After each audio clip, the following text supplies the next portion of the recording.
اس کائنات میں موجود آدھے حسن کے مالک یوسف علیہ السلام کی روح کب اور کیسے قبض کی گئی؟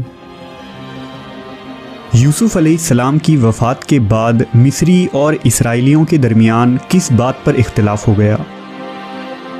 آپ علیہ السلام کی قبر مبارک دنیا کے سب سے بڑے دریا کے نیچے کیوں دفن کیا گیا اور یہودی آج اس تابوت کی کھوج میں کیوں لگے ہیں؟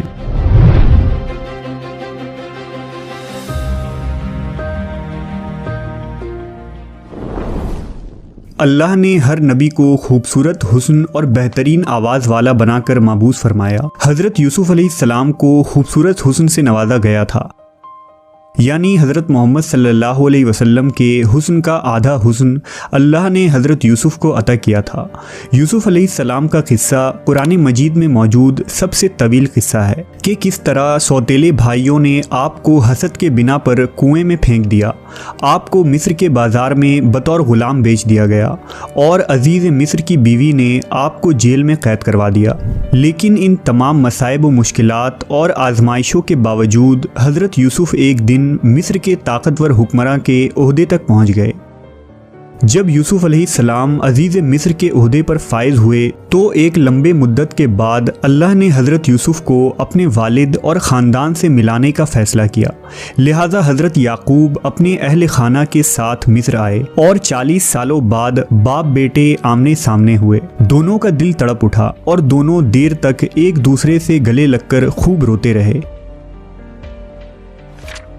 روایتوں کے مطابق حضرت یوسف کے پورے خاندان یعنی بنی اسرائیل، آپ کے 11 بھائی، ان کی اہلیاں، بچے اور حضرت یعقوب کے پوتے پوتیاں سب نے مصر میں آ کر سکونت اختیار کر لی اور مصر کے بادشاہ نے بنی اسرائیل کو زمین کا ایک ٹکڑا عطا کیا جہاں انہیں آباد ہونے کی اجازت ملی۔ آہستہ آہستہ مصر میں بنی اسرائیل بہت طاقتور ہو گئے۔ حکومتی عہدوں سے لے کر تجارت اور سیاست میں بھی اسرائیلیوں نے حصہ لینا شروع کر دیا۔ جب حضرت یوسف علیہ السلام کی عمر 100 برس ہوئی اور حضرت یعقوب 147 برس کے ہوئے تو اللہ کا حکم ہوا کہ حضرت یعقوب کی روح قبض کر لیا جائے، لہذا ملک الموت نے حضرت یعقوب کی روح قبض کر لی۔ جب اپنے والد کی وفات کی خبر حضرت یوسف کو ملی تو اپنے سر سے تاج اتار کر پھینک دیا اور ان کے بدن پر جو ریشمی لباس تھا اسے پارا پارا کر دیا اور بے چینی کے عالم میں دوڑتے ہوئے اپنے والد کے جنازے پر پہنچے۔ یوسف علیہ السلام باپ کے جنازے کو دیکھ کر بے تحاشا رونے لگے اور روتے ہوئے آسمان کی طرف دیکھا۔ یکا یک آسمان کے دروازے کھل گئے اور انبیاء کی روحیں اور فرشتے حضرت یعقوب کے جنازے کی طرف آئے۔ انہوں نے حضرت یعقوب کے جنازے کو نور سے غسل دیا اور انہیں بیت المقدس میں دفن کیا۔ یوسف علیہ السلام اس روحانی نظارے کو دیکھ رہے تھے۔ جنازے کی نماز ادا کرنے کے بعد آپ علیہ السلام اپنے دربار میں واپس آئے۔ آپ غموں سے چور تھے، باپ کی جدائی اب آپ کے برداشت سے باہر تھی۔ رات ہوئی تو دریائے نیل کے کنارے گئے، مصلی بچھایا اور روتے ہوئے پوری رات نماز ادا کی، یہاں تک کہ صبح ہو گئی۔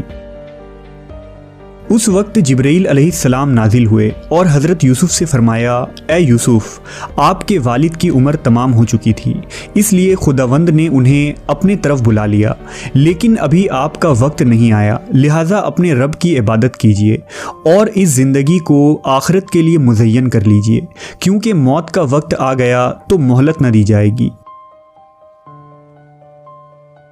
یوسف علیہ السلام نے والد کی وفات کے بعد پھر سر پر کبھی تاج نہیں رکھا، نہ کبھی مسکرائے اور ہر رات دریائے نیل کے کنارے جا کر خدا سے مناجات کرتے۔ اس طرح 20 سال گزر گئے، یہاں تک کہ ایک رات حضرت یوسف نے خواب دیکھا کہ ان کے والد یعقوب اور دادا اسحاق ان سے کہہ رہے ہیں کہ اے یوسف، اب ہمارے ملنے کا وقت قریب آ چکا ہے، 3 دنوں کے اندر ہماری ملاقات ہوگی۔ روایت ہے کہ یوسف علیہ السلام نے ان 3 دنوں میں باپ کو دیکھنے کی خواہش میں اتنی گریہ و زاری کی کہ ان کے والد حضرت یعقوب نے بھی ان 40 سالوں میں اتنی گریہ و زاری نہیں کی ہوگی۔ پس تیسرے دن ملک الموت آئے اور یوسف علیہ السلام سے فرمایا، اے یوسف، آپ کی مدت ختم ہو چکی ہے اور آپ کے آباء و اجداد آپ کے منتظر ہیں۔ لہٰذا یوسف علیہ السلام نے سر تسلیم خم کیا اور ملک الموت نے ان کی روح قبض کر لی۔